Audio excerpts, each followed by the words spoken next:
Bienvenue sur Africa 24 pour cette nouvelle édition du 12-15 au sommet. Élection législative en Tunisie ce 26 octobre et ils sont 13 000 candidats à prétendre au poste de député. Des alliances entre formations politiques sont donc inévitables.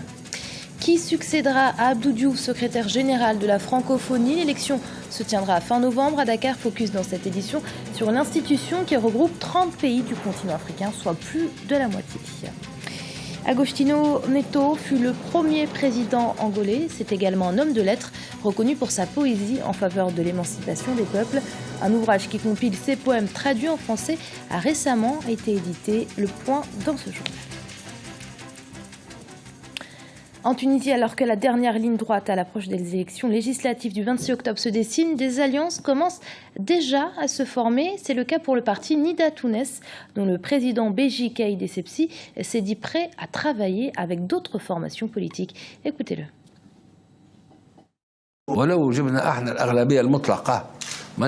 Même si nous parvenons à atteindre une majorité, nous ne gouvernerons pas seuls. C'est-à-dire que des alliances seront mises en place avec d'autres partis. Pour le moment, nous avons un accord avec les partis de l'Union pour la Tunisie afin de former un gouvernement de coalition si nous gagnons. La chose la plus importante, c'est de n'exclure personne. Nous sommes contre toute exclusion et l'usage de la violence. Ils ont essayé de nous exclure, mais ils n'y sont pas arrivés.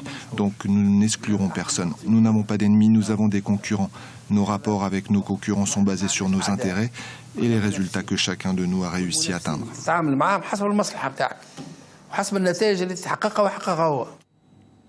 Le Soudan a accueilli la conférence de l'Union africaine sur le trafic des êtres humains. Le pays est en effet un point de départ pour de nombreux migrants à la recherche de meilleures opportunités. Le Soudan accueille par exemple des dizaines de milliers d'Érythréens. D'autres transitent seulement par le Soudan et espèrent regagner l'Europe ou encore les États-Unis. Des réfugiés à la recherche donc d'une meilleure vie, souvent escroqués par des trafiquants et des passeurs peu scrupuleux. Il s'agit aujourd'hui de protéger ces réfugiés. Pour y parvenir, le gouvernement soudanais a appelé à davantage de soutien international. Marina Vanier. Le trafic d'êtres humains existe encore aujourd'hui. Chaque année, de nombreux individus subissent ce trafic illégal. Depuis 2002, on estime que près de 20 000 personnes ont péri dans la seule Méditerranée. Le Soudan est l'un des points de départ d'Afrique privilégiés par les clandestins. Beaucoup parmi eux fuient la pauvreté et sont souvent enlevés par les trafiquants dans leur tentative de traverser la frontière vers le Soudan. En raison de l'effondrement de ces régimes, il est devenu difficile de contrôler les rives menant à l'Europe. Et les accords précédents signés entre les États africains et l'Europe, dont l'Italie, sont également difficiles à appliquer. Cela rend la tâche de la lutte contre le trafic d'êtres humains très difficile pour le Soudan. L'Est du Soudan a accueilli des dizaines de milliers d'Érythréens qui fuyaient la persécution et le gouvernement militaire. Sur les quelques 32 000 migrants arrivés en Italie en 2013, environ un tiers seraient érythréens. Pour l'heure, il n'y a pas de bilan exact du nombre de morts sur certaines routes de trafic, comme celle du désert du Sahara. Lorsqu'il n'y a pas de transparence, l'activité criminelle plane toujours. Ce genre de crime prospère en l'absence de transparence. Ces personnes partent à la recherche d'argent. Elles sont alors piégées par des gangs qui les utilisent dans des activités illégales comme l'esclavage et la prostitution, ainsi que des crimes de viol et de vol. En octobre 2013, plus de 300 personnes ont disparu dans un naufrage au large des côtes de Lampedusa en Italie. Pour cette même année, on estime à plus de 3000 les migrants qui ont péri en Méditerranée en tentant de traverser par bateau. Bangui a accueilli ce samedi une délégation de la médiation internationale dans la crise centrafricaine, une visite au cours de laquelle cette délégation a rencontré les autorités et les groupes armés sévissant dans le pays. Cette nouvelle étape de pourparlers sur initiative du médiateur dans la crise, le président Denis Sassou Nguesso, a défini les priorités visant à ramener la stabilité dans le pays. Parmi celles-ci, la sécurisation de Bangui, la capitale. Et c'est un véritable défi, comme nous l'explique le président de l'Institut international de gestion des conflits, Kag Sanoussi. Beaucoup de gouvernances en Centrafrique se sont faites sur une base, je dirais, quasiment clanique. Et donc la gestion du pouvoir qui est clanique fait que quand vous gérez avec une partie de la population, cela veut dire automatiquement que l'autre partie se sent négligée. Ça, c'est des raisons endogènes. Et cette partie qui sont négligées peut s'exprimer de X manières. Et certains s'expriment le fait que, soit c'est du communautarisme, certains le prennent sous l'angle religieux, d'autres sous l'angle ethnique, et tout ça a créé un format de situation complexe. Nous avons aussi des raisons exogènes que nous connaissons parce que le Centrafrique est un pays riche, immensement riche, et parce qu'elle est riche, le pays, sa Centrafrique est riche, donc ça suscite beaucoup de convoitises.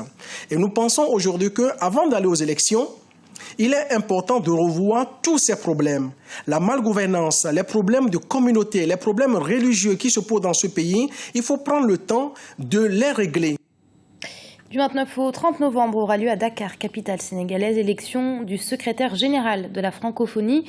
L'occasion de revenir sur une institution qui, au-delà de fédérer des personnes et des pays ayant la langue française en commun, organise de vraies relations entre ces États.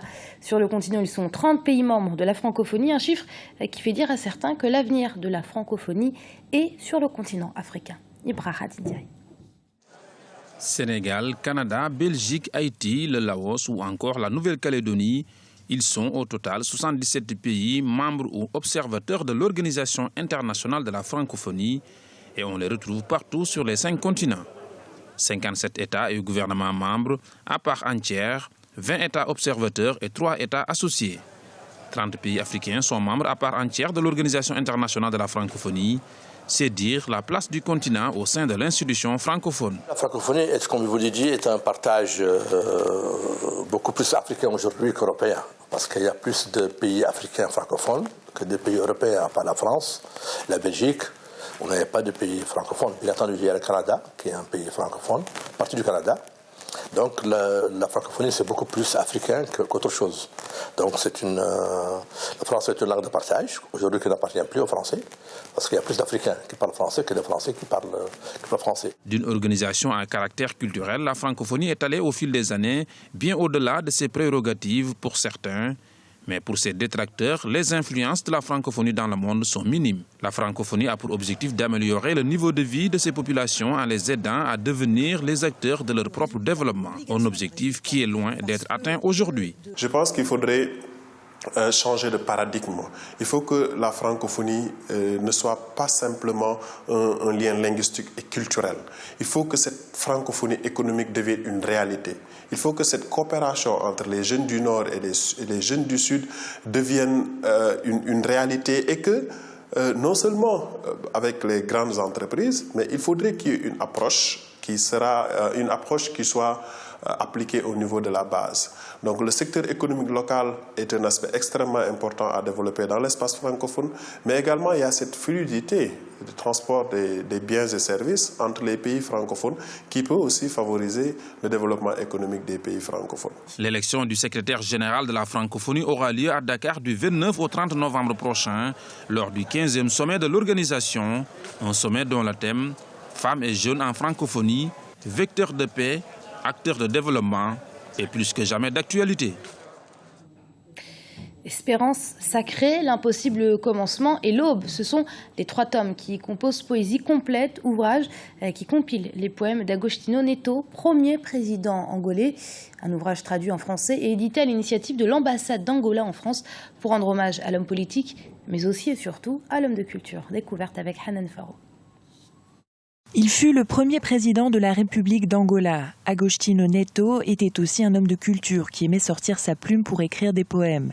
Cette année, la rentrée littéraire a été marquée par la sortie de l'ouvrage Poésie complète qui compile ses poèmes pour la première fois en langue française. À travers la poésie, en fait, il a déjà dénoncé la situation coloniale en Angola.